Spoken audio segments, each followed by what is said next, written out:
Hey everybody, welcome to another edition of Minerals Live. Coming to you from the Collector's Edge Studios. Let me get out of Hey everybody. No, you're good, man. We're here. We promise the room has not grown. However, Right. we are exercising some basic precautions here. Social distancing in action. Little social distancing. We're drawing our boundaries. We actually just getting tired of each other and wanting Yeah. to get away from each other. Yeah. We stopped taking showers weeks ago. Yeah. I was hopeful that this social distancing camera positioning would make me look thinner, but as I look at the monitor, it isn't really helping that much. It's the wide angle lens, Steve. Yeah. It's not you. That's it. So we're going to have to Logitech adjust cameras. this camera Yeah. in the future. Right. Sorry. Hey, thanks everybody for tuning in to Minerals Absolutely. Live. We really appreciate you watching us each week, and with the social distancing and the difficult times that are on all over the country of people off work and having lost jobs and people sick.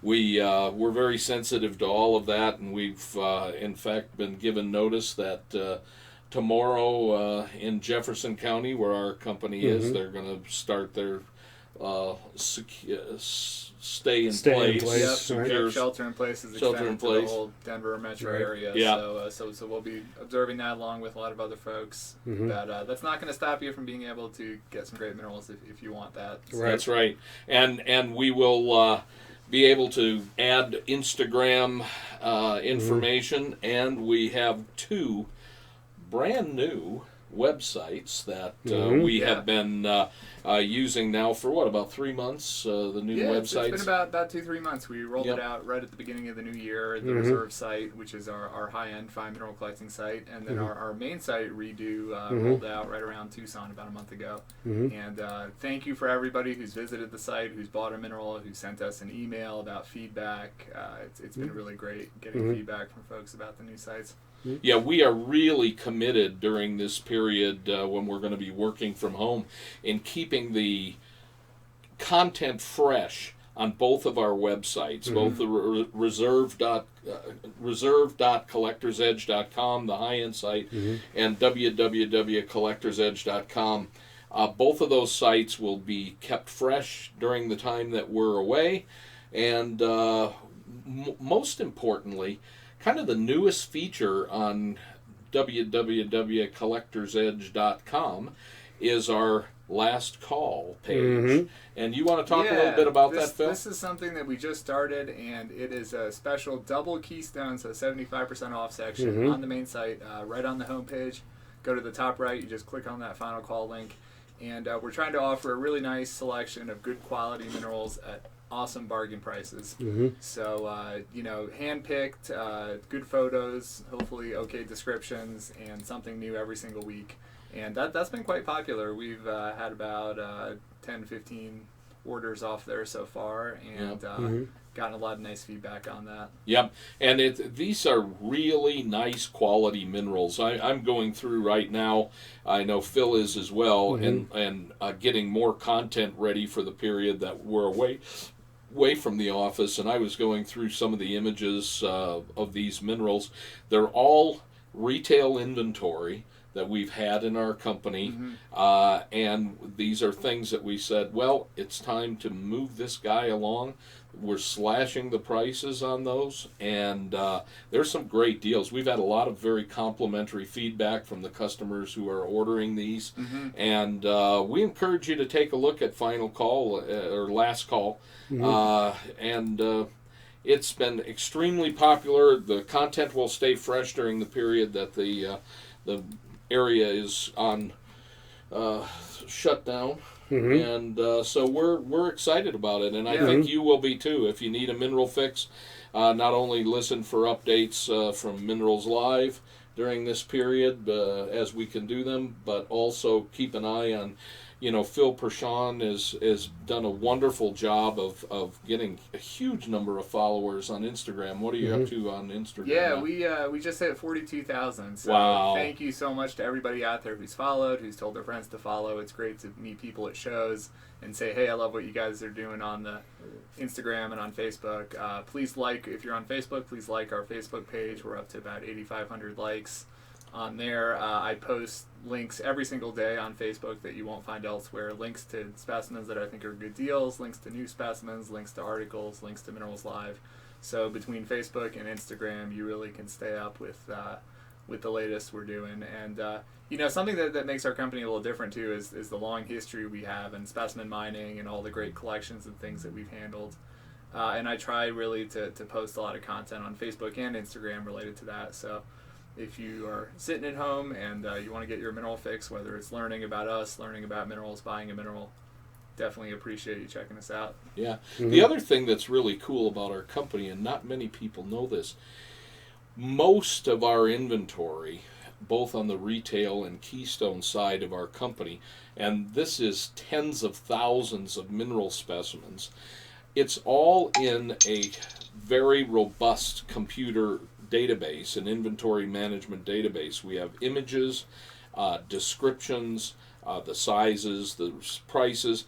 And so if you're at home and you're thinking, gee, I really would love to have a rhodochrosite from the Sweet Home Mine, or I'd really love to have a bonitoite, or whatever it might be in our inventory, you can send us an email. We're going to be monitoring our emails. We have access via VPN into our database, and we can pull up a list of what we have in our inventory by any species, any locality, and can get a list of what we have out to you, and we can send you individual photos of those species or items from a particular locality.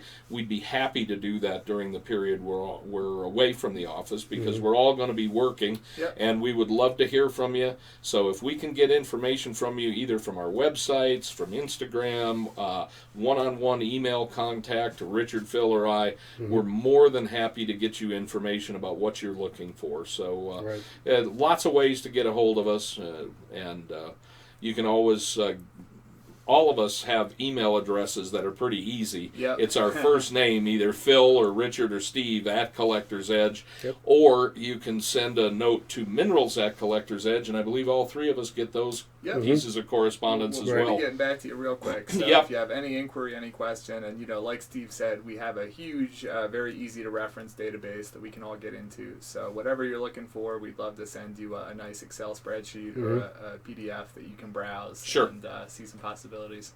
Yeah. So lots of ways to work with us during that time. And one of the things that's really cool about our company is we're looking at the long term of mineral collecting. We're, we understand the devastating effects to many people that this coronavirus pandemic has had and is going to have. But the interesting thing about our company is we are steadily moving forward with acquisitions. Since the Tucson show, we've added a significant number of new pieces. Our lab guys have been rapidly cleaning and preparing these things to go to market. Some of them will be on the website, and others we can send individual photos of things. Just as a quick for instance, we've added a collection of about 200 pieces, all of them really high quality pieces. They include a number of gem species, some European classics, Sumeb classics, some precious metallics, and some rarities. And we've got a really nice group of about 200 mineral specimens that have now been cleaned, prepped. They're in the database, and if there's things you're particularly looking for, we might have something brand new, never been seen before, that we would love to get you pictures out, and we're going to start trying to send some of that out. We also bought a beautiful lot, just mined, of new amethyst specimens from Las Vegas in Mexico, and I know Phil's going to have some of these on the website. Yeah, there's about 10 on the site, 12 on the site already, actually, and these are all nice, inexpensive pieces. You can get a beautiful cabinet size Las Vegas amethyst for under $200 most of the time, which I think is a pretty great deal. So if you want to check those out, get on there. There'll be more of them added in the next couple weeks. Our company just purchased the company collection of a firm called Tanzanite One, who for many years operated and mined Block C at the Merlani Hills area for mining of tanzanite specimens, and some of those pieces have started to turn out of the lab, and there's going to be some of those available in the very near future to customers. There's about 8 or 10 already in the IMS, in our inventory management system. So if you're looking for a neat tanzanite, ask us. You can ask Phil, me, Richard. We'll send you pictures if you tell us what size you're looking for. There's a little small miniature to toenail that's one of the best ones I've ever seen. Yeah, it's just outstanding. It's absolutely totally gem. You know, nature's already faceted it. Yeah. And there's some big ones that are quite impressive too that we've tried to price reasonable for what they are. Yep. So. And it gets that electric red color. Yeah, great trichroism yeah. when you light them the right way. So. Yep. In addition to those things, we just added a very big lot of fluorite from Fujian province in China, and I think Phil has some of these on the website too. They're largely cubic crystals on contrasting quartz, and they're a blue-green. They're cubic crystals, for the most part, little modifications on the corner and a little some hillocks on the surfaces of some of the crystals, but quite pretty, kind of a blue-green color, a little bit of color zonation in them. These are cool. They're a really nice kind of teal sea green color that I haven't seen from Fujian before, and very showy pieces at what I think are attractive prices. Yeah. So please check the web for some of those. There's going to be more this week as well. That's right. More are coming out. They're labeling more of them right now, so we can get those onto the website. And Moroccan vanadinites, we acquired a batch of Moroccan vanadinites. Those are in some ways a little harder to ship, but we're able to get most of them out. We can ship most things to you. You know, certain things like crocoites, for example, are kind of a no-go, but we're pretty good with shipping rocks. We've been doing it for 30 years, so we'll get them to you safely. And one of the other things that we got and took to Tucson, but is relatively new. I know a lot of people, for one reason or another, were unable to make it to Tucson this year. If you're looking for a world-class bornonite and some really wonderful, as lustrous and attractive ferberites that I've ever seen. Both of these species, we have some great examples out of Bolivia, and we've got them documented in the inventory management system. If you're looking for a great bornonite or ferberite, get a hold of any of us. We'd be happy to send you pictures. Yep. So that's just kind of a little bit of summary of what's new, and that we have a wonderful supply of, and we will have more of them coming. So keep in touch with us. We can turn up almost anything you're looking for. We're hoping that the current pandemic and everything is going to pass as quick as possible, and we're already planning for the spring, planning for the summer. To have some great stuff for our road trips. We hope to be able to continue with our trips, push forward a little bit, and show you some great minerals. Still definitely planning on getting out there, so might be a small delay in your trip, Steve. Or? It looks like there could be. We haven't made a final decision on that, but a number of the areas that I'm going to are on community stay-at-home, lockdowns. So that's a little bit up in the air, but there's a likelihood that I'll probably delay it a few weeks. Right. So anyway. But we're also planning on setting up personalized pages on the Reserve. That's right. Reserve.com. We'll be setting up pages exclusive to individual customers. It'll look very similar to this gallery page here. Yep. And we'll be able to show you what's new at the Collector's Edge by a private page designed just for you. Yeah, this will be a nice user-friendly way where you can browse and compare. Say you're interested in a great Lamarita wolfenite or a great cassiterite from China or whatever. Right. We can show you several great examples with a description for you, a photo for you, and we'll send you a private link that you can access that with. So almost like the road trip experience, but from your couch. That's right. Right.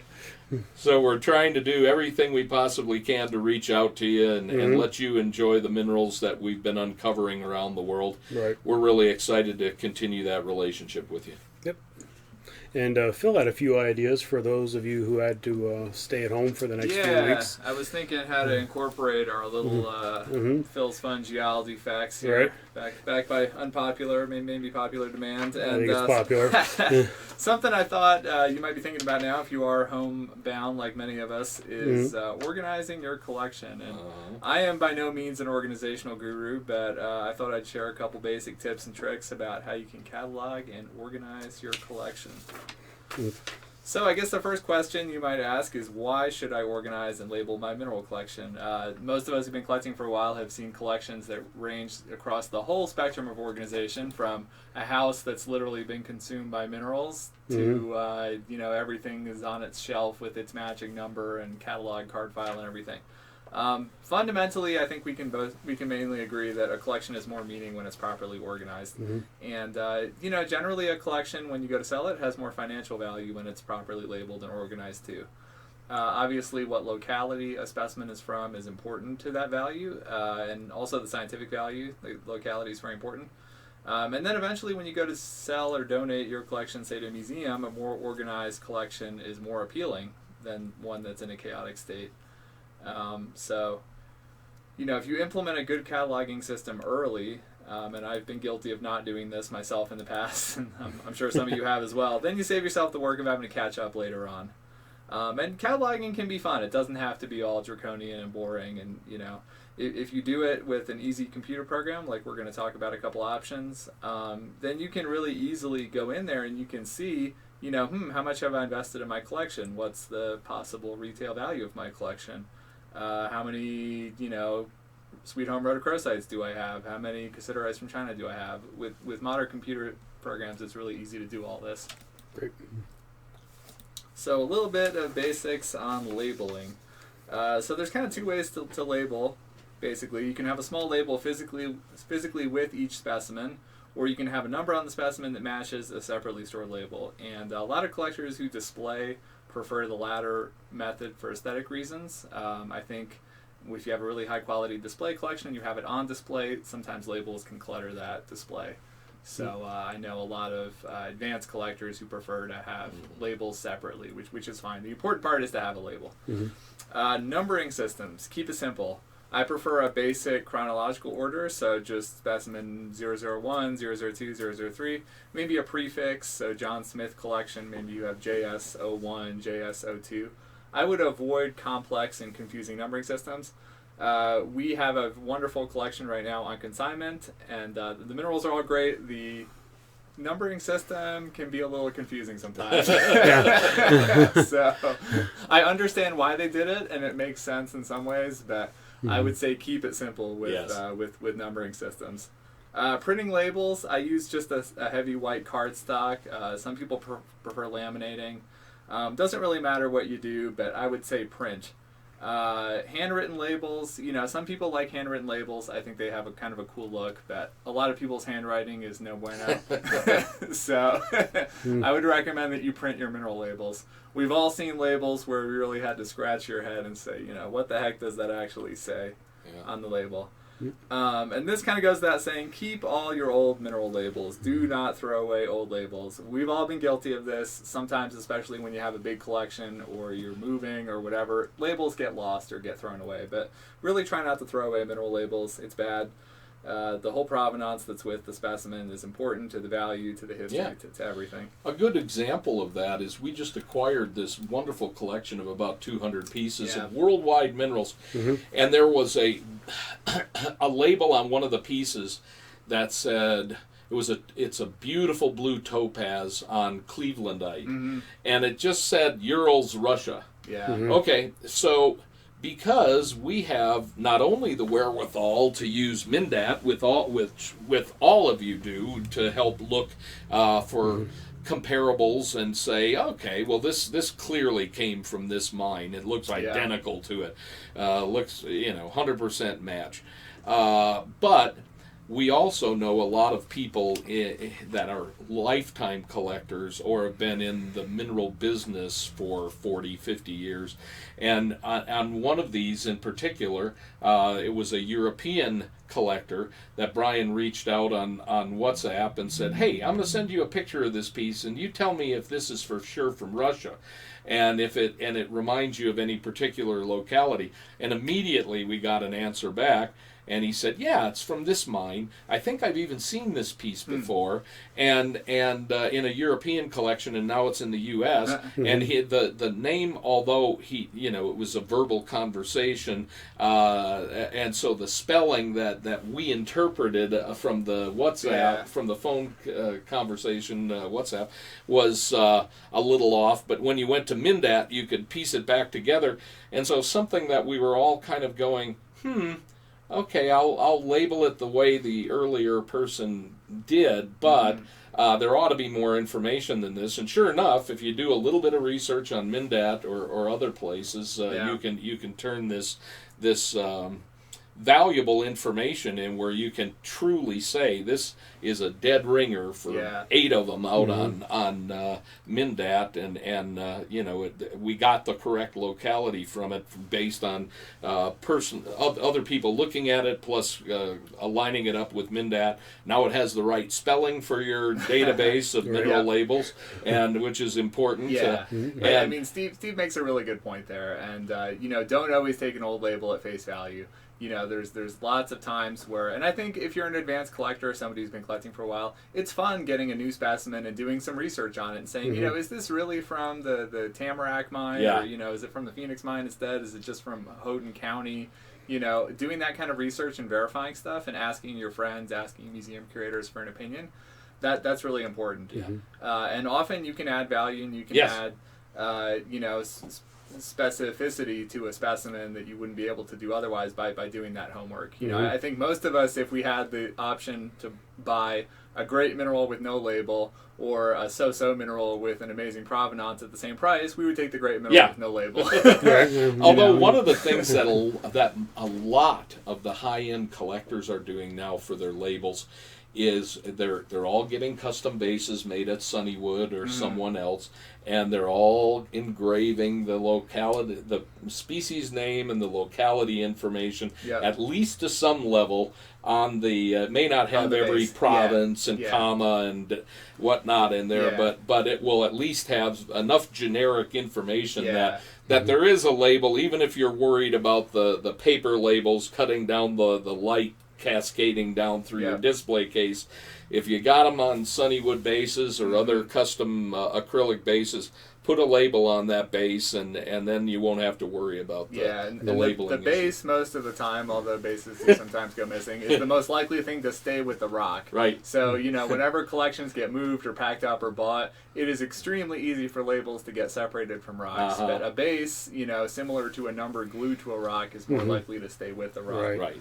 So, just different ways of doing it. And the last thing I had on here was maybe use those little cellophane envelopes that coin and stamp people use if you want to store old labels. Right. That can be a good way to store them. So a little bit of basic stuff about cataloging. Again, keep it simple. I prefer Excel. Everybody has it. It's easy to use, and it's not likely to go anywhere anytime soon. There's other programs, Microsoft Access, DBase, Kaledo, Mindat has a thing called MinID. All these are good, but I'll say it again, Excel is just easy.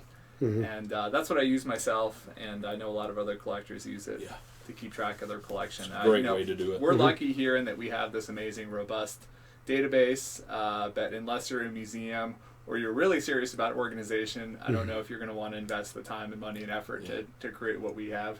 Right. So there's different ways to do it. And come up with a basic list of important criteria to include with every specimen. And remember to update your database. If you sell, you trade a piece, you deaccession a specimen, you try to keep that up to date. And I would also say always have a backup copy.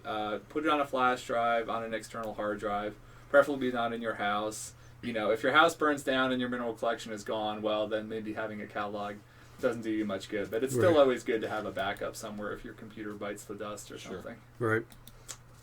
So this is an example of my catalog that I use in Excel. And going from left to right, I've got specimen numbers, so that's just chronological. I've got species, I've got locality, I've got a note field just to put in some notes of, this was the best, meta, para, whatever, found in 2012, or, whatever other notes I want to put in there.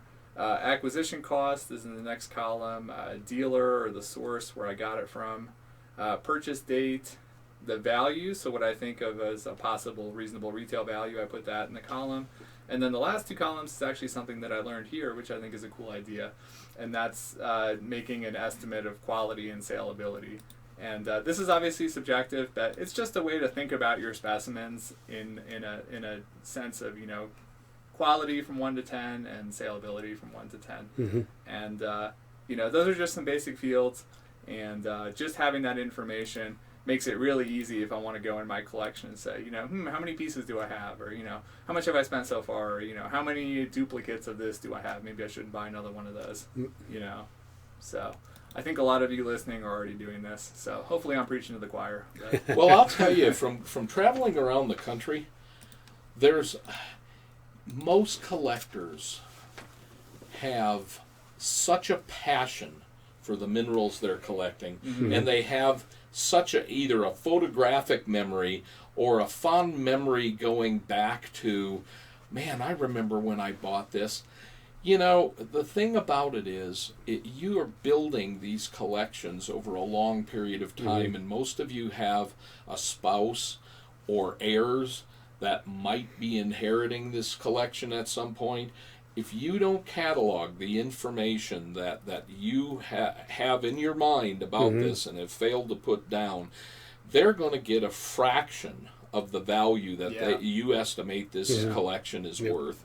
It's worth this talk that Phil put together is really beneficial to many people across the country. And while you're on lockdown, you might take a stab at doing this if you haven't already done it, because I can tell you, I go into a lot of collectors' homes, and they have a shoebox full of labels they've thrown over in the corner. They have no Excel spreadsheet. They have really nothing, and it's extremely helpful to those behind you, your spouse, your heirs, that will benefit by you taking the time to do this. Not only yourself if you're selling it, but take a look out for the loved ones and spend some time with this, and it will pay dividends in the long run. Absolutely. Yeah, for sure. My first collection, I did none of this, and nothing had an Excel spreadsheet or a number or anything.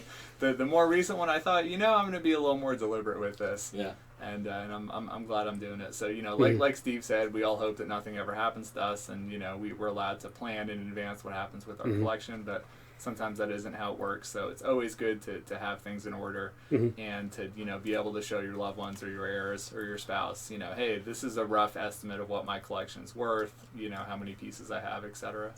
And if you're going to want to insure it, while you have it, having this documentation, you can share with your insurance provider, and they'll be able to write a more accurate assessment of your collection, write you the right policy. Yep. So all of these reasons it's worth doing, even though it's a little tedious, it's well worth doing. I've got a collection at home that is unrelated to minerals, but it's in utter chaos, and I need to do the exact same thing. So I'm sitting here going, thanks, Phil, for reminding me. I need to go home and do this. I was delinquent in my past, and I'm trying to do better.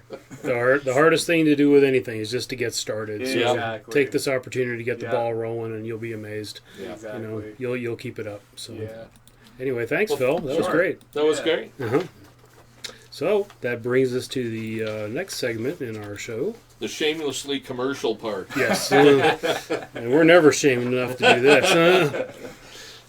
So I guess we'll just go directly to specimen number 1. Specimen number 1. Hey. This is a real classic. I've gotten really into collecting minerals from the Keweenaw Peninsula in Michigan the past couple years. And these are some of the most prized specimens from the Keweenaw, these copper-included calcite crystals.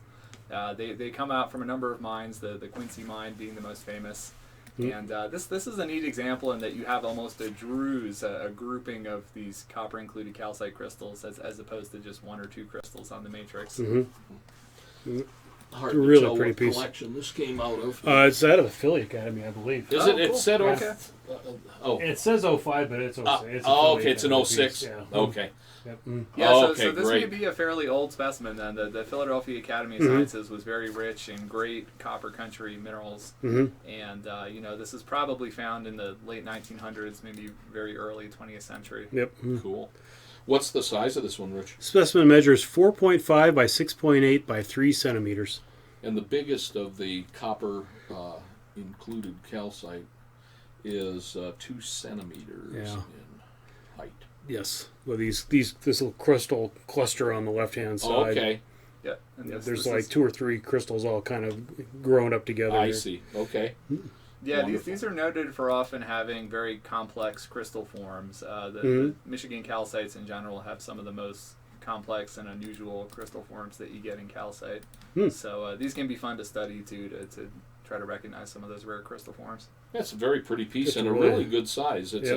It's a small cabinet-sized piece. Mhm. And what are you offering this for today, Richard? This specimen is very valued price today at just $600. Oh yeah, that's great. Yep. Yeah, nice Very quality pretty piece. classic. Yep. These have really become hard to get on the marketplace. So Mhm. if you like Michigan, if you like classic U.S. minerals, I encourage you to have this one sent on approval at no cost. Yep. And our office manager confirmed today that the post office will be remaining open, so Yep. Good. As far we as I can know, get this to the you. Postal Service is not Yep. going to be interrupted, so Right.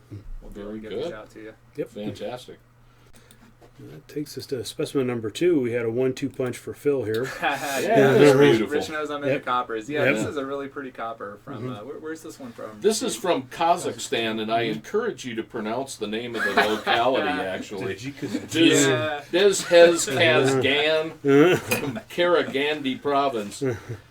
How do you pronounce that locality? Gosh, I've seen this I forever. think you're as good as me here. Yeah. Dezhez Kazgan. Yeah, so I'm You need to roll clearly, your R's and. Yeah, I'm clearly yeah. exposing my ignorance here, but it's from Kazakhstan. It's from Kazakhstan. And it's really well crystallized. Right. It's beautiful. Super sharp. And this is a specimen from the Proctor Family Trust. Yes. So Keith and Mona are well known for identifying very aesthetic mineral specimens. And this is one out of the Proctor Family Trust collection. Yeah, this kind of herringbone copper crystallization. This is repeated spinel twinning, and when you get this right angle branching, this is some of the most desired kind of crystallization in copper. This occurs in Michigan, but it's really famous from this locality in Kazakhstan. Love And it's this a good piece. sized piece. What's the size of this? good Rich? size specimen. This specimen measures 6.7 by 2.5 by 0.5 centimeters. Okay. Nice little Super. miniature. Yep. Yeah. I think it looks kind of like a dancing Kachina doll. Yeah. Yeah, I can see A that. little bit. Yeah. Yeah. Yeah, coppers can be very anthropomorphic. That's Right. a reason people love metals Yeah. in general. It can often have very anthropomorphic shapes. Mhm. It's like Scott Rudolph's Bunny rabbit. Bunny, Yep. that's one of my Copper. favorite coppers. Yeah. Yeah, Yeah. that piece that was in the collection of my childhood mineral mentor, Dick Houck. Many Wow. years Is that ago. right? Really? And then Okay. it went to Freilich and Irv Brown, and there's a whole host of people who've owned that piece. Yeah, Right. and it's Yeah. currently in the Scott Scott Rudolph's Rudolph's collection, collection. and it's a beautiful piece. Really, really distinctive, well formed. It looks like a rabbit for sure. Yeah, Absolutely. The bunny's not available, but the Kachina doll is Yes, available. Yeah, there you go. For only Just $1,800. $100. Yep. So Yeah, we'd be these- happy to get the shipped out to you. These are not coming Yeah. out anymore, I don't think either. This No. locality hasn't produced these in, I think, 10, 15 years, Wow. something like Right. that, Okay, that I've seen. very attractive. Really pretty piece. And I swear we're still working on, once we get back from our little hiatus here, we'll get a better camera setup for the turntable. Yeah. Our It will IT be guy better is in working person. on it. So anyway, Yeah. that takes us to specimen number 3, which I think Phil has a little fond memory of. Or Number 3, oh Yeah, yeah. yeah, This is a former Persson Rare Minerals rock Ah. back in the day. Calcite from Frizington, Cumbria, England. Calcite from England. Yeah, this has an old label. Speaking of old labels, going back to like the 1920s. Okay. Yeah, it's not in great condition, unfortunately. The label. but Phil saved it. I did save it. Yeah, this is from this collection of this guy Trudell, who was apparently he was one of the founders of the American Mineralogist and was part of the mineral club there in Philly. Mhm. But yeah, just a classic old British calcite. These have been coming out for 150, 200 years, and they're really considered classics for the UK. Mm-hmm. This one looks nice and lustrous, It's and beautiful. it's a good size piece too. Mm-hmm. Yeah, it's 5.5 by 10.5 by 3 centimeters. Yeah, so 4 inches across, Cabinet size. and the largest of the calcites is 2 centimeters tall. Mm-hmm. in Really, length. really a gemmy little piece under a good light. This thing just glows. Yeah. Really pretty. Yep, and it's on that hematite matrix too. That's Mhm. real classic for Personally that locality. selected by Yep. Phil Persson. There you go. It was. Yep. Let's see. Show a couple of good close-ups here. And there's another label too here. Oh yeah, there's the Trudell Trudell, label. right? Mhm. Yeah, Okay. yeah, that's that gentleman from Philadelphia. Yep. Super sweet little piece. And today, well, for the next 3 weeks, because we'll be off the air for a little while, the specimen is $975. Really Good sweet deal. That's I'm pretty sure that's less than the Persson Rare Minerals price. Is that Really? Yeah. Wow. Good deal on this one. Undercutting Persson. Undercutting. Oh, Minerals. Persson Yeah. Rare Minerals is no longer. Mm. Anyway, But, so snap it up while you can, folks. yep. Oops. Got out of Steve's camera shot. Hate to Oh, block you're his fine. shot. You know, he's a star, You're and he doesn't fine. want It's swimming me down. to. Yeah, there you go. I look a lot better. Yeah. Anyway, moving on to specimen number 4. Number 4. Yep. This is just a little jewel What a gem. out of the Gerhard Wagner collection. Yeah, Elbite from the Cruzeiro mine in Minas Gerais, Brazil. Mm. And Gerhard Wagner has wonderful taste in tourmaline, and this is just an absolute top colorful, gemmy, highly lustrous, well-formed, single crystal of Elbite from the Cruzeiro mine. Yeah, Cruzeiro is noted for these really beautiful rubellite crystals with this kind of open red color. Mhm. And, these are really classics for Brazil gem crystals. Looks like this one through some of the prism of this, a little bit of green maybe in there as At the well. Is it a bottom. bicolor piece? Yes. Yeah. Looks like it's got a little, really intense kind of cranberry red at the top and a little Right. bit of green at the bottom. At the I bottom. couldn't Yeah. tell if that was in the photographic Right. or if it actually is green there. With a Nice black color background, it zoning. doesn't Oh, show. yeah. Okay. And this thing is totally gem, folks. I mean, you can see it in Richard's photos there, but I think when you get this crystal, you're going to be impressed by how really transparent this is. And these have been extremely popular since we got both the Proctor collection and Gerhard Wagner's collection.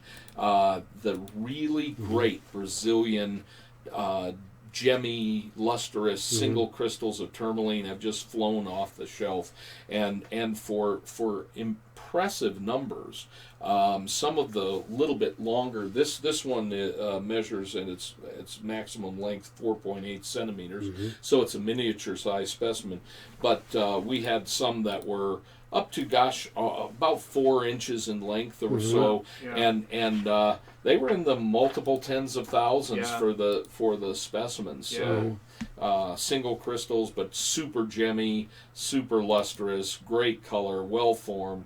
And they are very highly respected. I know a lot of collectors are doing rough and cut collections, and they might have a rubellite tourmaline cut stone, faceted stone that they'd like to have a crystal that would match it with, and this would be a great example And you from know, the most Cruzeiro of line. this material in Brazil, I think, is really being cut directly. That when I talk to friends down there, you know, it doesn't ever end up as a specimen. And if you have the chance to buy it as a specimen, even at the mine, you're paying, you know, up to a couple $100 per gram for this kind of quality material. I agree. Right. Yeah. So it's a wonderful thing. And what's the size of this one exactly, Rich? 4.8 by 1.2 by 9 millimeters. Yeah. Yep. So just about 2 inches in length. Yep. What's the price today on this, Rich? $3,100 is the best we can do. Yep. Yep. That's a great price. Yeah, Yep. very fine rubellite tourmaline from Cruzeiro. Absolutely. Warm spot in my heart for gem tourmaline crystals, and this is just a I beauty. think we all like them, yeah. Yeah. All right. Tough not to like. Yep. And the next piece, moving on. Another gem crystal. Indeed. Specimen number 5 is a tanzanite. It's quite lovely as Yes. well. Yeah, these tanzanites have really become one of the most collectible gem species in a very short amount of time. You know, traditionally the beryls, the tourmalines, the topazes, you know, a couple other species were your top gem species, but tanzanite I'd say has really gone into, what would you say, the top 5 collectible gem species? No, I agree. Top 10 What do you for hear sure. is going on at Merlani? I heard there was a lot of unrest for some time. I don't know all the details. I know that the major mining leases there have been nationalized. So Tanzanite 1, which we were lucky to acquire their company collection of tanzanites, they were no longer mining there. Some of the local concessions, I think, are still active, but there's a big shakeup there, and there's a concern that with the major player not there, you know, the supply of these amazing crystals may really be up in the air right now. Mm-hmm. Yeah. This is a beautiful little crystal. Indeed. What's the size of this one, Rich? This specimen measures 3.4 by 1.9 by 1.4 centimeters. Yeah. Yeah. It's got great color. Great luster. And it's I would say a toenail. Mm-hmm. Yeah. Right. So nice. Really pretty little piece. Good luster. You can see on the turntable there, really nice, Mm-hmm. nice luster. Have you shined a light through it, or is it this one heated or not? I have not hit it with a Yeah, flashlight. I don't know either. Didn't have a chance yesterday when I was doing the pictures. Whether it's dichroic or Right. trichroic. Yeah, I imagine it's got some color change. Most of these, when you light them properly, It does it's have a those nice color right. change. This kind of zoisite shoulders on it. Yeah, yeah. Where I it see has the that. green. A little bit of green Okay. coming Right. through. Mhm. Yep. Interesting. So Yeah, very pretty little piece. What are we asking for this today? this one is just $1,400. Yeah. So Lovely piece. indeed. If you don't have one, you should get a hold of Richard. The way we send these out, it doesn't cost you anything to see them. We ship them at no cost to you, Mm-hmm. and we have great reception because Richard hand selects all of these for each Right. show, spends the time to take the close-up photos so you can see them and study them before you order. But send Richard an email at minerals@collectorsedge.com. He would be happy to wrap it up, send it to you, and I think once you get it, you're definitely going to want to keep it in your collection because it's a beautiful little specimen. Absolutely. And as always, specimen number 6. Well, not They're not a always. roto. Not always, but almost. 90% of the time. But we got a humdinger for you today. This Man, is a it great is one. big. Yeah. This is a big one. I went crazy this week. Usually I try to get a little more affordable, but Yeah, this is a heck of a very, piece. very fine single roto crystal. Yep. Wonderful color, guys. Yep. This is about the top cherry red Yeah. color that you get. Yep. It's in Sweet Home Roto. It really is, and it looks like there's some associated quartz crystals. Mhm. Is there any fluoride on this one, Rich, or is I it all don't just think- quartz and It's like sulfide? a And sulfide feature, material, yeah. maybe, yeah. Yeah. Mhm. With the quartz. Mhm. Really But classic super association. luster. It's just absolute glassy luster on some of the faces. Right. It's on the turntable Yep. where I'm looking at it right now, and Yep. you can just see it's just like a mirror reflecting the light off of that crystal face. Do we know what pocket this is from, Rich? It was not on the label. It was not on the label. And Yeah. at some point, the number on the back of the piece was removed. Okay. So we can't So even this work came out. back to us out of a I collection, believe likely. so, yeah. Mhm. Yeah. Yeah. And it's largely a single crystal. Right. And of this size, they're exceedingly rare from the Right. mine. For the most part, 1 inch is a respectable size. And this crystal, its maximum dimension is 7 centimeters. Right. So it's a huge crystal Yep. with wonderful cherry red color, nice translucency to transparency, and very attractive piece. And when you guys see the price on this one, I'm really going to challenge you to go out and search the market for a crystal with this much wow factor for this price. I think Right. this is a really great deal for somebody looking for a Yep. piece that's going to have a fair amount of impact in your case. So what's the exact size of this one, Rich? It's 7 by 6.1 by 3 centimeters. So Yep. nearly 3 inches maximum across, 7 Right. centimeters across. And just a really intense cherry red color, Yep. high luster, and well-formed crystal. Yep. And I did the best I could for you, everybody, on the price. And it is $59.95. Did this come out of a collection, or was this... I believe it did come back to us in a collection. It just says 18. Yeah. This may So have been it's not things an were SHRI. relabeled into the 2018 Yes. lot from previous lots. Oh, okay. So it probably Could've been was a from roll. an earlier lot Yeah, and then was yeah. given an 18 number. Gotcha. Yeah. Would be my guess. Mhm. Yeah. Yeah, Okay. but really an awesome big crystal for the price, I Yep. think. Yeah. You know, if you, like I said, I encourage you to go out on the internet, go to shows, and Mhm. you know, can compare what's out there. I think this is a very competitive price for this big crystal. And on the outbound leg, it doesn't cost you anything to Right. to get this sent to you, so you can examine it in person. I think if this is the kind of thing you collect, you know, like a single gemmy crystal with a little bit of association, other species there, the quartz and sulfides. It's something you'd like to have Richard send you. So send Richard a note, minerals@collectorsedge.com. Right. He'll get that wrapped up and sent out to you right away. Absolutely. Well, thanks everybody for tuning in. This is Yeah. certainly probably going to be the last time we can record a show until probably at least the third week of April. Sounds like. Yeah. So. Absolutely. But if you are on Instagram or Facebook, I am going to try to do some little Minerals Live style clips where There you I go. can from home. You know, maybe educational, maybe showing some new things on the website, telling you where to check us out online. So make sure you follow us on there. And on my flip phone, The jitterbug. my jitterbug flip phone, said, just send me a message and tell me you want to buy something. There you go. There you go. Give 'em a call. What you're Be looking there for. you. Yeah. There you go. Happy to answer. Sure. 303-885-6885. Give me a call. I'll look it up in the database. Yep. Yep. And as we will be working from home and sending out a lot of emails, if you don't want to be bothered, we apologize. But it's a little hard to remove one email address from our Yeah. address book, so just delete them if you're just not in the mood at the moment. But we know a lot of people, we've been getting a lot of demand for people that want a little diversion, so we'll be providing it over the next few weeks. Absolutely. And yeah, everybody stay safe out there, stay healthy, and hopefully things will be back to normal soon. Absolutely. Look forward to seeing Minerals Live again in the near future. Yep. Absolutely. Thanks, everyone. Thanks, See ya. everyone. Take care. Bye-bye. Bye-bye.